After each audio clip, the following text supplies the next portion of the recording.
I'm Amy Pruitt. I'm Lisa Dumas. I teach Ayurveda and yoga. I teach yoga. I'm a yoga therapist in training, and I offer transformational coaching. But that's just part of the story. We're moms, daughters, wives, and friends. We're always learning, and we've both experienced healing by what we teach. And the intention of this podcast is to offer you our favorite tools from the traditions and sciences that support us as we navigate the realities and stressors of modern life. Each week, we'll share stories, answer your questions, and talk to others who inspire us. Welcome to the Radiant Warrior Podcast. Yoga and Ayurveda to reclaim a courageous heart. This week, Amy and I are so happy to welcome Jodi Krahn, a mind-body focused psychotherapist, clinical counselor, embodied transformational women's coach, an inquiry yoga teacher, and the founder of Gather Her Women's Circles. Jodi specializes in guiding women of all ages to find and fall in love with their authentic, wild selves, which includes making peace with the bodies they're in. She is also interested in the psycho-spiritual development and transformation of women and finds this happens ideally in women's circles. She has a private clinical practice online and in person in British Columbia, Canada, where she also offers workshops and retreats. Welcome, Jodi. Thank you. I'm glad to be here. To continue our introduction of you, Amy and I thought that we would share how each of us knows you, because it's all very interconnected and will make you blush because we have a few nice things to say about you. I met you probably about 6 years ago now. When we were living in San Diego, we decided to move back to our home country of Canada and our home province of British Columbia. Before we moved back to Vancouver, where I am now, we moved to the Okanagan, this gorgeous part of British Columbia that is lakes and mountains and trees, and my parents lived there. And while there, I had been teaching yoga for a few years, and so I was able to open up my own yoga studio. And I met you on one of the mats as just a beautiful, dedicated student. And as we quickly began to share with one another, I soon learned that you are a very smart, bright, formidable person and a wonderful psychotherapist and a mother that I really looked up to. And the two of us began going on these now signature walks where we've learned a lot from each other over the years. And then through the years, your psychotherapy has taken you into more movement-based therapies, and you became part of a somatic coaching program. And that is the program where I decided to also go when you were in your second year. And that's where I met Amy. Yes, Jodi, in that program where I met Lisa, on the opening retreat, you shared your story, and it really had a big impact on me. I remember sitting there listening to your story that you so beautifully shared. And I know that your work is helping women recover from disordered eating, but I just want to share with you that you have really been an integral part for me in my own recovery from drinking. And I'm going to share that with you a little bit later in this podcast. Yes, there is so much to look forward to, so many topics to get to. The story that Jodi shared on that first night of the course where Amy and I met was the very brave story of how Jodi's eating was disordered and how she's gone from that to now someone who regularly speaks to herself, I choose life. And that is something that you recently shared with me and was so inspirational to me. So we both thank you so much for how you shared on that evening at our course. And we both thank you so much for being brave and vulnerable enough to agree to come here and speak to us about your journey as well. The first question we have for you will start at the beginning. When you were little, when you were growing up, what did you learn about food and about eating? Okay, well, that's a really important question, Lisa. And I think it's an important question for all of us to reflect on. We don't always think that way, how earlier experiences have influenced who we are today and how we are in the world, and in this case, how we are with food in our bodies. So for me, very, very formatively in my story is that I was, I had a very young 16-year-old mother who didn't mean to be pregnant and knew she was going to give me up for adoption. So I think in utero, there was a lot of anxiety that was passing through my birth mother into me already. And then, back in the 60s, of course, babies were taken away from their mothers immediately if they were going to be given up for adoption. And then I was placed in a foster home. And so, right away, I think the experience of not being held, not being fed by my biological mother, being fed, back then on a hospital schedule. So it wasn't about being hungry or full. It was just about, it's time to eat. So now you're going to have this bottle. And then in particular, when I was in this foster home, and I know this because the foster mother wrote a letter to my adoptive mother saying, she's such a good baby. We just put her in her little car seat and we prop a bottle up by her so she can drink it. And we put the TV on and she doesn't make a peep. And, as I've come to understand my wounding and my story and how this evolved into an eating disorder, I realized that's probably the very beginning of that way of really, for a baby, learning to dissociate with food and a screen. I had a lot of things to feel as a baby, obviously, in those circumstances. And that is what I learned, is that if I had warm, sweet milk and a TV screen, then I could be calm. So yeah, that's kind of the beginning. That reminds me now of adults and Netflix and chill. Yeah. Oh, I think about that even now, when I get involved in something on TV, like, oh yes, I learned this very young. And it is a way of disconnecting from life and from ourselves.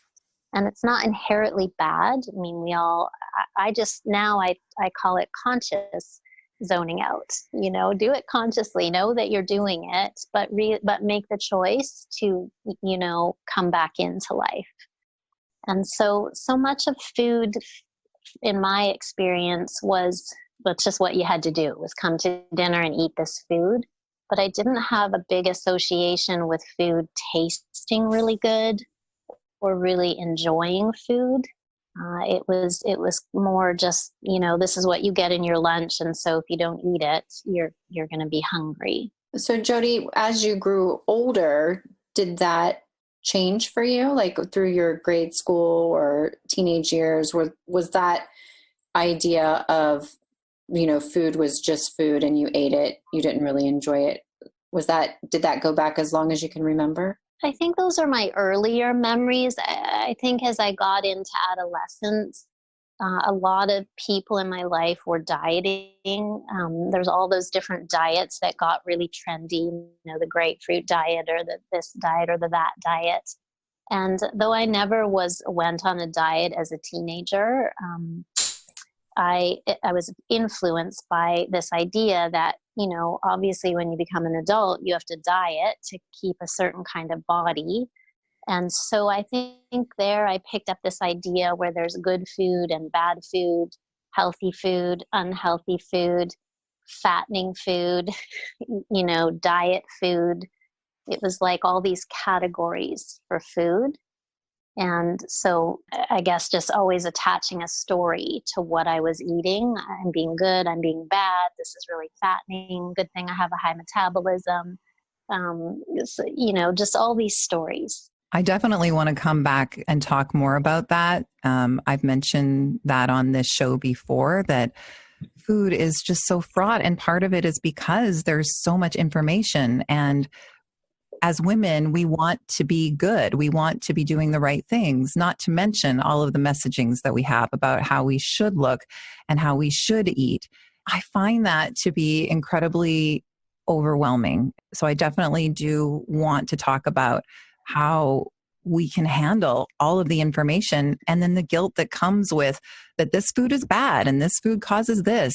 And then these days it's almost about how pure can you be when it comes to your food, and this sense that if you eat something impure, that suddenly it makes your body somehow impure. I want to go back and continue your story, but do you have any thoughts about that now? For sure, I agree with you, Lisa. We are fraught with stories about food and so much information about what is healthy and what isn't healthy, and so many ways of eating and diets. And yes, it can be overwhelming. And I like what you said, that fundamentally, I think as women, we so want to be good, and or at least appear good, and that we're doing the right things. And as mothers, of course, we want to help our children form a healthy relationship with food. But I think, if we're being honest, most of us, we don't know how to do that.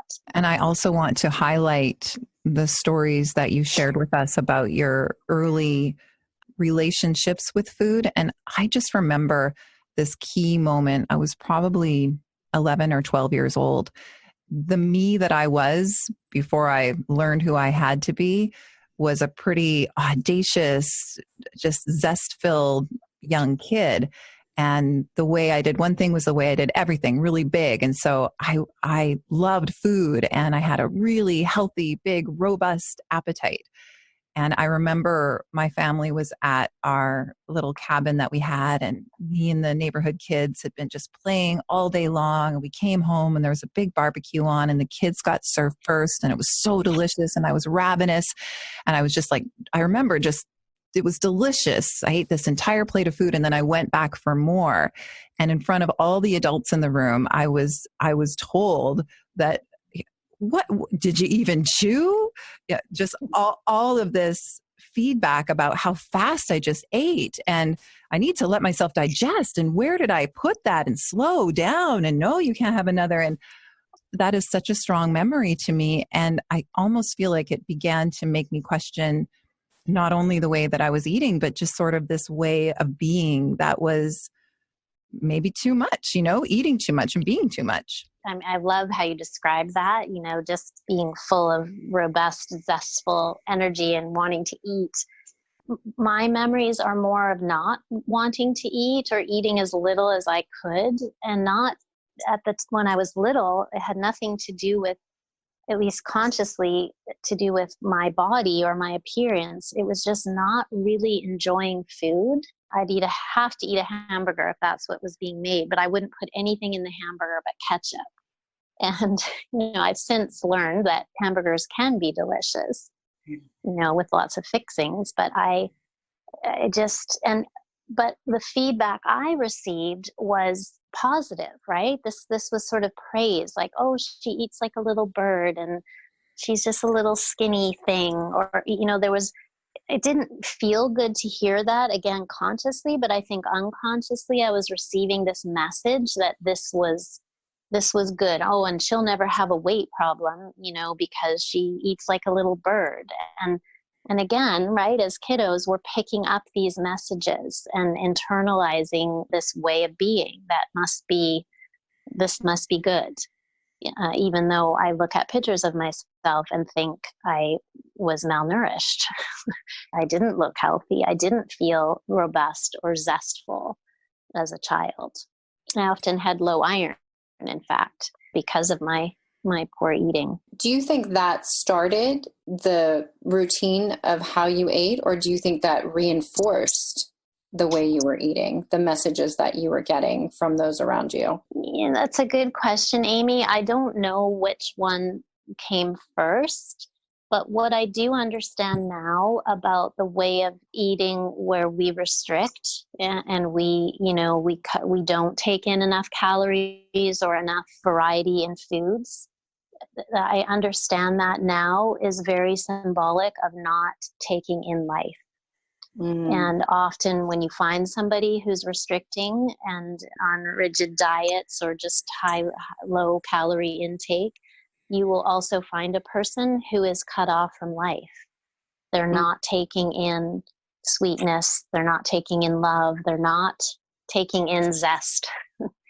And I think now I see that because of other traumatic events of my childhood, I experienced a lot of sadness and depression as a child. And I think that's where it showed up.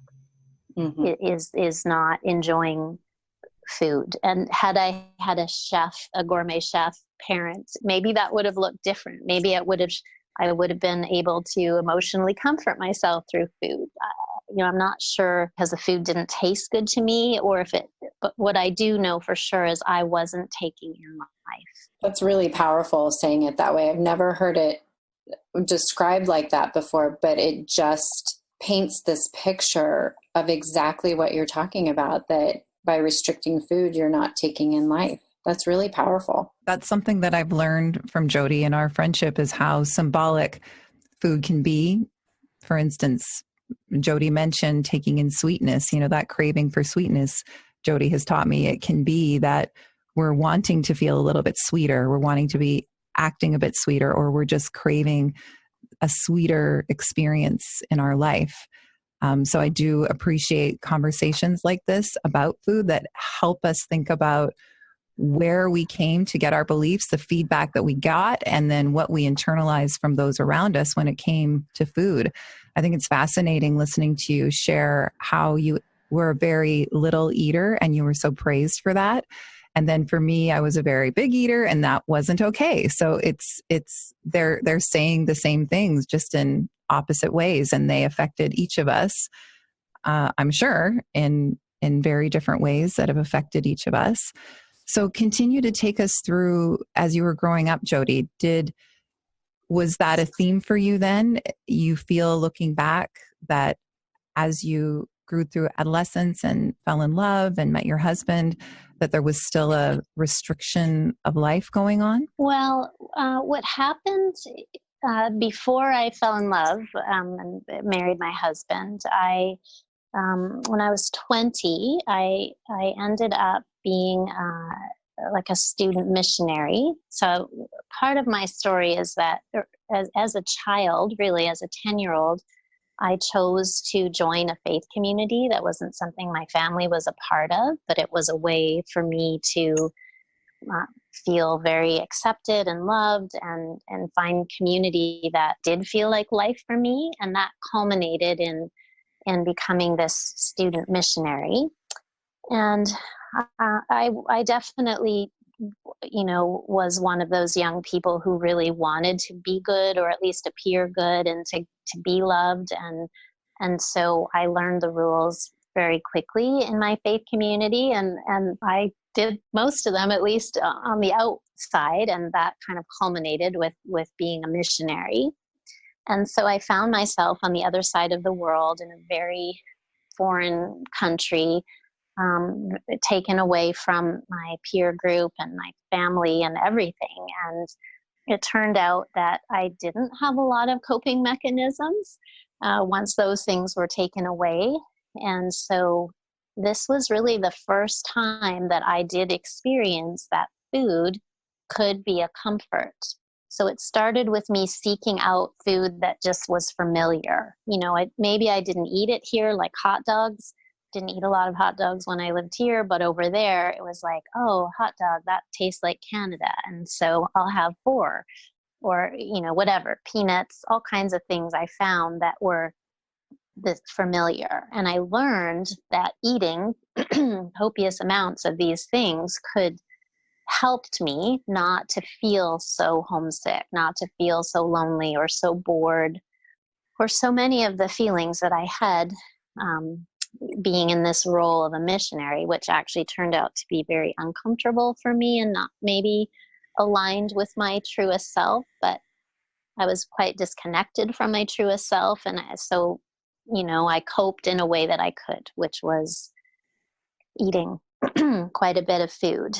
And this is really when I would say my strong behaviors began, because naturally eating more than I was used to eating, my body had changed and expanded. And then people started noticing that, because I was in a culture where they would talk very openly about your body, and especially if it was changing.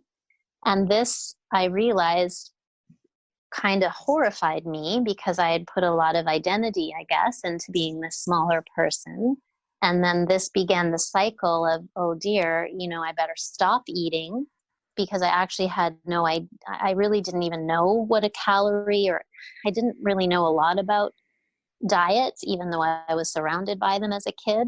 I just knew that I had to change something. And so then I got into restricting, and you can only restrict for so long without putting yourself into starvation mode.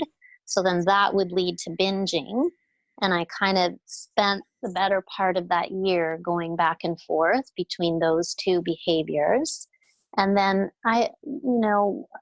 somewhere in there, I think I ate so much once that it made me sick, to throwing up sick. And this, I had never heard of bulimia before. I had no idea that was actually a thing. I just thought in my own little mind, like, oh, now this could be a way that I wouldn't have to starve myself. I could still eat, but then wouldn't have to, necessarily keep that inside my body. And that's really the beginning of my journey through bulimia. How old were you then? Well, that happened all in the year that I was 20. And of course, I didn't tell anybody about this. I was very embarrassed and ashamed, and it appeared that everybody else knew how to eat properly, and I didn't. I had no idea. I got very, very sick there. And so in a way that was a blessing, because that did stop all my behaviors, because I was so unwell. I had to go to the hospital, and then I returned to Canada, sort of thinking, well, that was a weird thing that I was doing in the Philippines. I'm not going to tell anyone about that. I'll just carry on. But of course, I had sort of taught myself, again, unconsciously, that this was a coping mechanism. And actually, at this point, I like to share a metaphor with you that is very helpful for me to understand this part of my life, and maybe for the listeners, if whatever anyone's struggling with, maybe they can relate to this. That year was, if you imagine, all of us kind of have this river inside of us, which would represent our feelings. That year for me, that river inside became turbulent, just rapidous, so much so that I just fell into it. I had no idea how to be with that river. And whenever a person falls into a river that is that rapidous, the natural thing is that they're going to want to grab on to, a log. They're going to want to grab on to something that floats by them in the river to keep them afloat. And that's what I did. And for me, that particular log became this behavior of bulimia. For others, it might be alcohol or shopping or so many logs in that river. But that's when, as my life progressed, that was a log that, was familiar to me, and it was easy to reach out for when I felt like I couldn't cope with whatever it was I needed to. When you returned from the Philippines and came back to Canada, did that behavior continue now that you were back on familiar turf?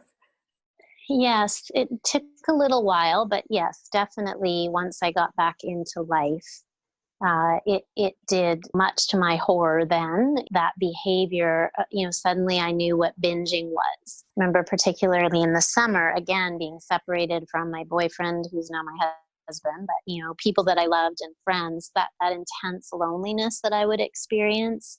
It was like, oh, now it's like I have this way to cope with that. I have this way, to fill that. And, like I said, I'd already established this sort of coping log, this behavior. And so, yes, that's what I would turn to when I felt like I couldn't cope. I know that so many women listening are appreciating this story and can relate and have their own versions of that log, what they reach out to. in those times of turbulence. For me, in the turbulent river of anxiety, it definitely was beer, something that just made me feel a little bit calmer. And that's what all of us do until such a time when we realize that reaching out for something other than within ourselves is futile, and it will only give us relief momentarily. We all do that. And I can also relate with reaching for food for comfort. And I still notice myself do that. And that's the difference now, is noticing myself. If there's any sort of conflict with my teenager, once she storms out of the room, I can feel myself go, do I have any chocolate in the house? And so I know that so many of us can relate with what you're sharing. And I just want to tell you how appreciated it is. And if more of us were open and honest with our relationship with food, rather than the conversations that I overhear all the time, which is, here's what I eat, to stay being good. Okay, well, here's what I eat. Oh, maybe I'll try that. Maybe then I'll be better if I eat that. If more of us were open, then there might be a little less shame, because gosh, it's the secret keeping. It's the shame that makes us feel so less than, toppled onto how we're coping already. So again, thank you for sharing that, and take us forward into building a life. Because I know that you are a mother of 4, and they're grown now, but you were married, you were busy, you were raising kids and babies. What was your relationship with food like, and how did you depend on it through those years? Yeah, so life carried on, and this was like my little secret thing that was kind of like in my back pocket, that if things felt like too much for me, I knew that I had this thing I could do. And I think at this point I did tell my husband, I think even before we were married. There was a few people that I did share it with that I felt safe enough to do that, but otherwise it was pretty hidden.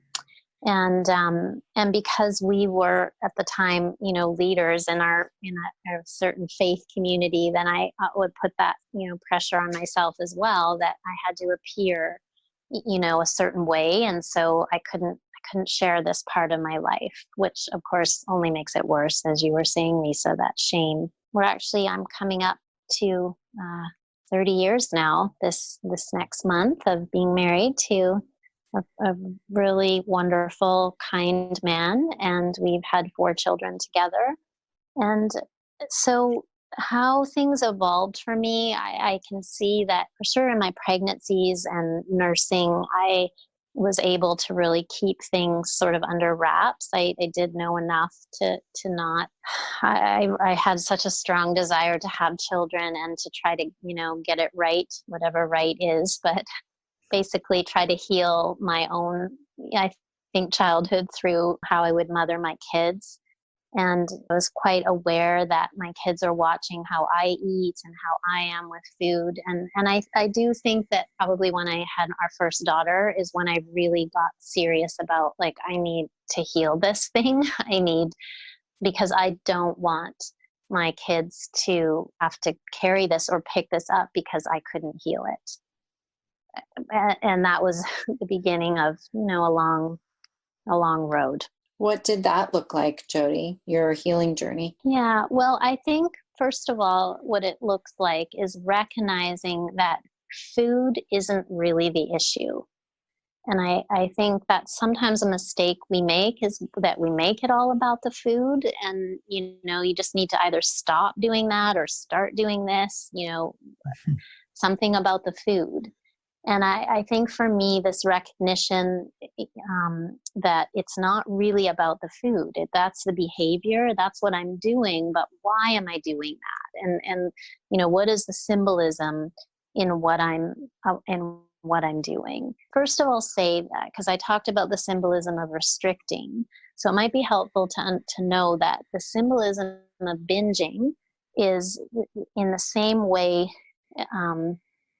we're restricting, we're not taking in life. in binging, we're taking in almost like too much life, like this, almost like this idea that there's not going to be enough of it. So I've got to get in as much as I can. Also, to take that a little deeper, and this is really the work of Marion Woodman, who was a Jungian analyst that she herself had anorexia as an adult and worked with in addictions and women. And I owe a lot of my learning to her. She talked about this idea that food is matter, and matter is, in Latin, one of the meanings of matter is mother. And of course, this makes sense when we talk about comfort food. And, you know, I always think about this when people have like their creamy vanilla lattes that they, you know, some people use that expression, they're nursing their coffee, you know, through their little sippy cup lid. Like, literally, you know, we are trying to take in mothering through food. We're trying to take in nurture, you know, comfort, all the things that we might associate with mothering. That is one way to look at binging, is that it's like we're so in lack of it and we're just trying to get in as much as we can. And then interestingly, purging, you know, yes, you can think of it like it's a release and it's symbolic of purging out feelings, you know, emotions, sensations that we don't know how to get rid of. But also, if you think about taking in too much food as mothering, or just food in general as mothering, for those of us that have some wounding around our mothers, and this could be our actual mothers, this can just be growing up in a society that's still very dominated by the patriarchy. And so that being diminished in our feminine is also, and what I mean by that is like, you know, being diminished in our feelings or our instincts, our intuitions, our hormones, always thinking we're kind of less than or weak. That's also a mother wound. And so when we have this idea of mothers being negative or critical or harsh, then when we take in all that mothering, it can feel like poison to us. We can't keep that in us. It's dangerous. If our actual mothers have betrayed us or abandoned us, then that's not going to feel safe. And so we have to purge it out. And that for me has made the most sense. And when I tried to make sense of my behaviors, of what I was actually doing, trying to take in this comfort, but I couldn't hold it. And I had to get rid of it because it wasn't safe. So all that to say that then to recognize that, I had to do my own inner healing. I had to heal my mother wound. I had to heal my father wound. And I really had to develop my own kind mother and my own kind father inside of me. Will you say more about that, Jodi, how you were able to do that? It's a deep and wide topic, healing the mother wound. And there's some beautiful teachers out there. One who comes to mind right away is Bethany Webster and her work around healing the mother wound. Again, Marion Woodman speaks a lot about this. I'd also like to mention Dr. Anita Johnson, who has been my teacher and my supervisor. She wrote a beautiful book called Eating in the Light of the Moon. And she also uses this idea, which originated, I think, with Carl Jung, about seeing the symbolism in food and behaviors. And also this understanding that most of us have these complexes of the negative mother or the punishing father, the strict father, and that these complexes, these woundings in us need to be healed. They need to be, it's like an energy in us that actually needs to be transformed. For myself, I think, first of all, becoming a mother, I'd often, when my kids were little, tell people that it was like having little mirrors running around, reflecting back to me all the things I really didn't want to see in myself. And so that sort of gave me that real drive to work on it. I think surrounding myself with women who were on healing journeys, who I saw mothering that I really appreciated and wanted to take into myself. Those were important. Having a therapist, having mentors who could, really, I look at it like remothering me, but ultimately recognizing the mother in myself. And as I could develop her, and create a safety inside myself, it's like I could then remother some of these younger parts of myself. Mhm. So beautiful. And I know that when you were raising your children, that's when you became a counselor and eventually a psychotherapist. And then you've continued your work and your learning, which is obvious. And you've come to learn all about the symbolism in food and the feminine and the masculine and these complexes that take us over. And it's really the complex that we're acting from sometimes when we're unconsciously interacting with what we're taking into our bodies.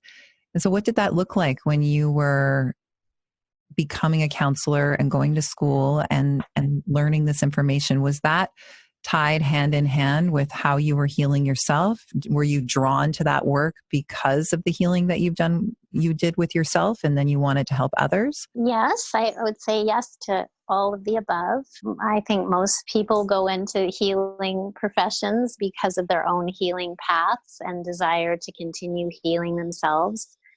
And then wanting to share that healing with others. So for me, this has really been a way of creating meaning out of my own life as I've understood my story and really the making of an eating disorder.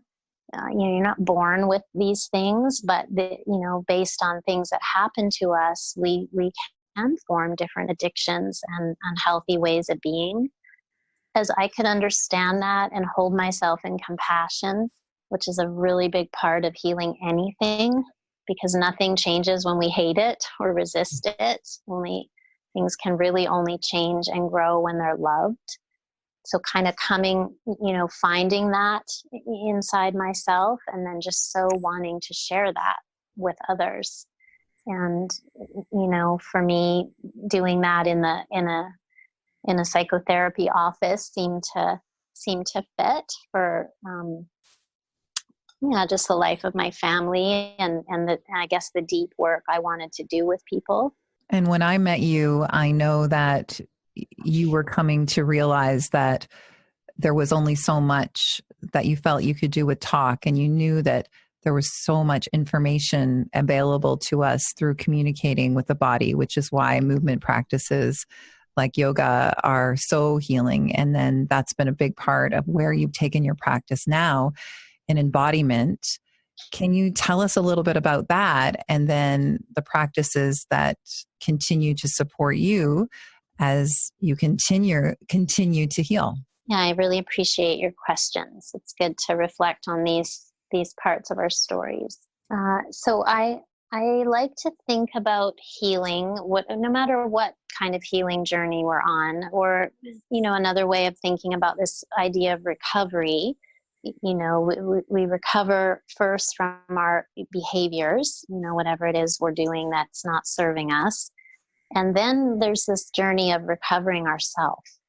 And that's, to me, a big part of the healing journey is being able to recover my true self. And I kind of see that in those 4 parts that we learn about in yoga. We recover our minds by really learning, how to notice our thinking and question our thinking and change our thinking to support different feelings and different behaviors. And we recover our hearts. And for me, that means, actually allowing myself to feel things, welcoming my feelings, letting them bring their messages to me, letting them flow. And then there's this piece of the body, which is, kind of where yoga can come in. Actually, yoga touches all the parts of us. But for myself, starting to practice yoga, and really when I met you, Lisa, that was I had done yoga before, but this was like my serious, I'm committing myself to this practice, was so healing and life-changing to just have this little mat that I put my body on, and to have to, stay there and be in these really uncomfortable poses, but learning how to breathe and stay in this discomfort, and then see how my body could let go and become more flexible. And it just wasn't lost on me that this is life. Like, this is what I'm learning, how do you stay with really uncomfortable feelings like loneliness and boredom and anger without binging and purging or drinking or whatever we do. And that it was like yoga was teaching me, this is how you do it. This is how you stay with it. And that just led into, learning how to meditate, which again is just coming back to yourself and connecting with yourself.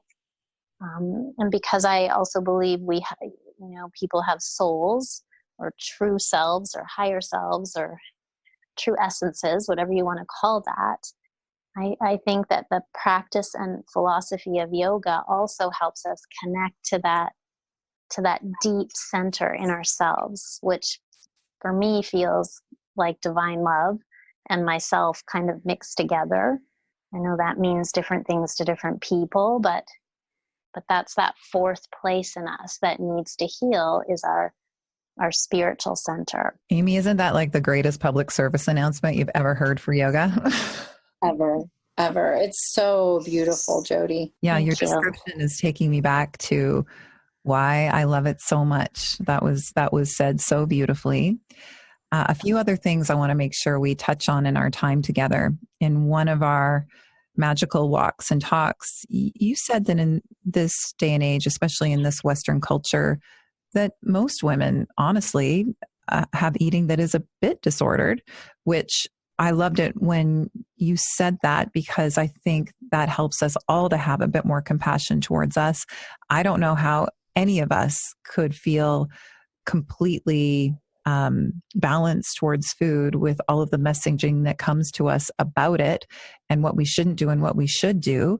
Can you say a little bit more about that, about how we all struggle? Yeah. So, I know the term eating disorder, for a lot of people, that's a hard term and it sounds really extreme. And we have criteria, if you're going to actually have that diagnosis.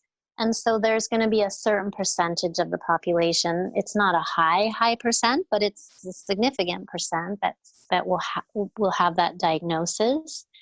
But when we move away from that and just look at this idea of disordered eating, I think in New Zealand, they call this eating difficulties, and I connect that also with body image difficulties as well.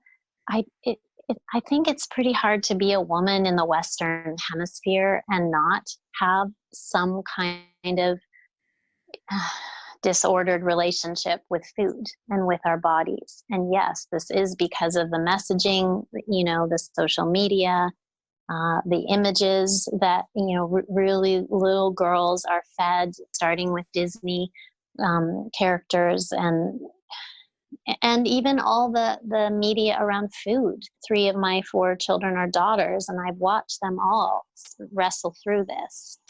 And just even trying to be in our bodies, whatever size and shape and age they are. So can be so challenging, like to feel at home in our bodies in a society that keeps telling us how our bodies should look and what a healthy body is. Even our doctors, sometimes they pull out that BMI chart and they tell us, well, you're this height, so you should be this weight. And there's a beautiful organization, Health at Every Size, that really directly hitting this idea that a healthy body has to be a certain weight. There are people who are much larger than our society would say is okay, who are very healthy, and people who are very small, who are quite unhealthy. So we have a lot of work to do in changing our ideas around fat. Right? This idea that, fat is bad and because it makes health problems. And so if you have fat on your body, therefore you must be bad. This is how we internalize that message, when actually fat is just fat. It's not good or bad. It's cells, and everybody needs to have some fat on their body. So yes, there's lots of work that needs to be done in this area. I can relate. My almost 17-year-old was sharing a story with me how she hadn't seen the father of a friend in a really long time. And the first thing he said was, "Wow, you look amazing. You've lost weight." Mm. It's just it's so deep. And it just made me so sad to hear that. And then as we age as women, so now you're an empty nester. Amy is an empty nester. I'm getting there. As we're raising teenagers, as life gets busy and more difficult, as we as women are stressed and sad and unhappy, and sometimes this is when we can experience our first experience with our eating becoming more based in coping and in numbing. Can you talk a little bit about that? Yes, I'm really glad you're bringing this up, because this is actually a growing issue of women in their middle age, falling into this sort of way of being with food. And either it's for the first time, often, there has been something maybe when they were teenagers. We often think about disordered eating disorders as an adolescent problem. And so, of course, then this creates more shame for older women who think, well, I should be past this. I shouldn't care so much what my body looks like. I should have this figured out. I think Brene Brown refers to midlife as a great unravel, which I love and have experienced. And yes, changing hormones, life stressors, children not needing us, or coming to terms with not having children. There's all sorts of things that can happen to us in midlife. And we live in a society where food, wine in particular, I find with women, wine is so accessible. And, we have all these t-shirts about it, and, it's just like wine o'clock, and it's just so accessible that it's very easy to, again, if we don't have a strong enough container inside of us to be able to hold all our feelings, to be able to mother ourselves, we might find ourselves reaching outside of ourselves in food or alcohol, or for some people it's extramarital affairs, whatever. There's so many things we can do. I mean, lots of women are smoking pot every day now. That becomes that sort of shameful secret they don't want to tell anyone. That's kind of become their log to get them through maybe the boredom of being a stay-at-home mom. Nobody talks about how boring that is. So yes, this is happening for not just younger women, but middle-aged women. And also there are older women that are still struggling with this, because either they haven't gotten the support they needed, or they maybe have kept it a secret this whole time. They haven't been able to really find a place where they can, be in their truth. And so I have such a heart to reach women like that and let them know that they are, they're not alone, and that there is lots of support. Do you find that when you're working with women who are in their middle age, that there are different paths to recovery for them, like a unique path for them given their age or stage in life? I think that actually for much, women in their, upper years, mid to upper years experiencing this, generally there's more resources inside them. They maybe don't know that yet, but, especially if they've mothered their own children or they've mothered a career, sometimes we don't realize all the ways that we are healthy, and that, we have these inner resources. So I actually find that working with women who are no longer living with their parents, you're not sending them back into maybe a system that's difficult. They actually get to create their own family system inside themselves. So yes, it would look a little bit different.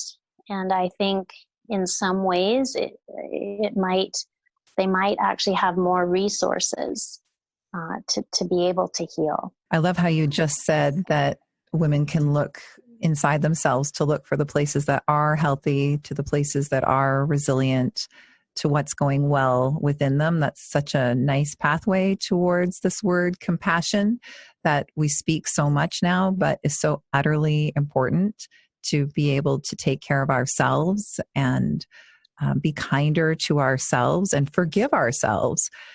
And so for women that are listening in this moment that can identify with what we're talking about, where food is becoming a comfort because comfort is needed, because a little bit of respite is needed.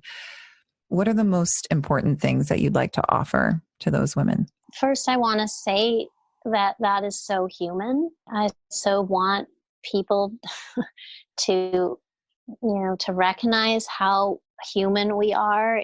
Sometimes we can really start thinking like I'm such a freak, or I'm a loser, or what's wrong with me, or, it's so human to want comfort, to need comfort. I think we can often feel ashamed even of those needs. And it's very human to concretize those needs, to reach outside ourselves. Maybe it's not to food. Maybe we do that with people.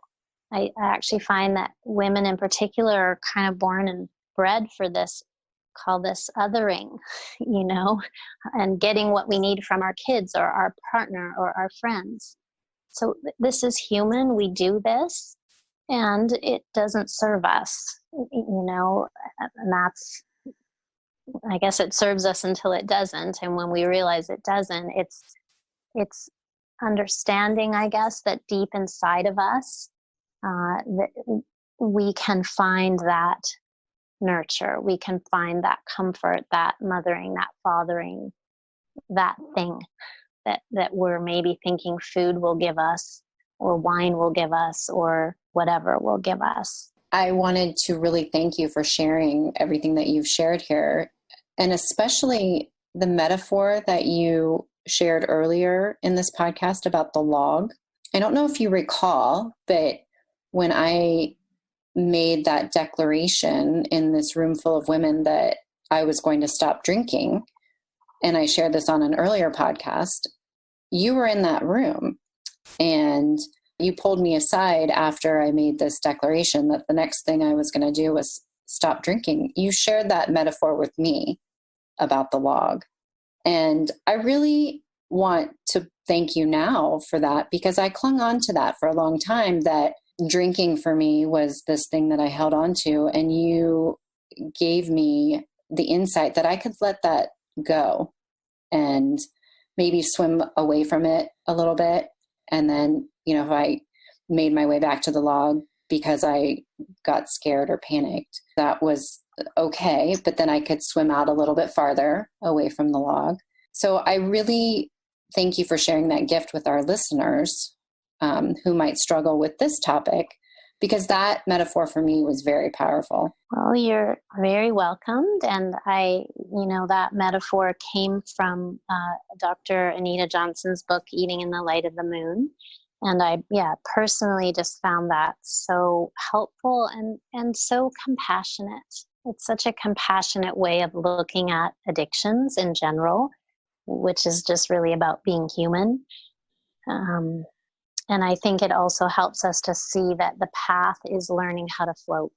It's learning how to do the doggy paddle. It's learning how to swim. And if you've ever learned how to swim and can remember learning how to swim, you don't just learn it on the first day. Mm-hmm. It's a process. It's a practice. It's a life. It's like, I think of it now like the art of living.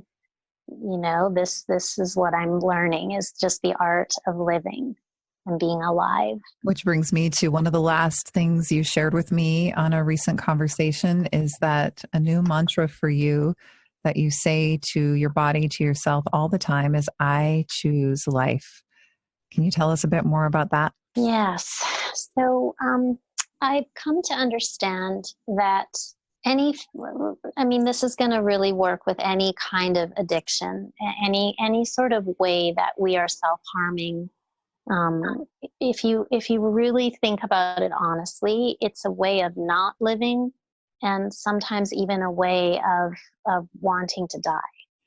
Now, we might not be conscious of that, We might not walk around thinking we want to die. Some of us do. It could just look like, well, if I didn't wake up tomorrow, that wouldn't be so bad. Or, that feeling of just not, everything's kind of gray and there's not a lot of hope for the future. And I, because of my own story as a child, and so I've shared some of it here, and I think I share a little bit more of it on my bio on my website. I think as a very young person, it's like I carried, I don't know if death wish is too strong of a word, but definitely archetypally, actually, Marion Woodman calls this the death mother energy, which is this energy of, despair.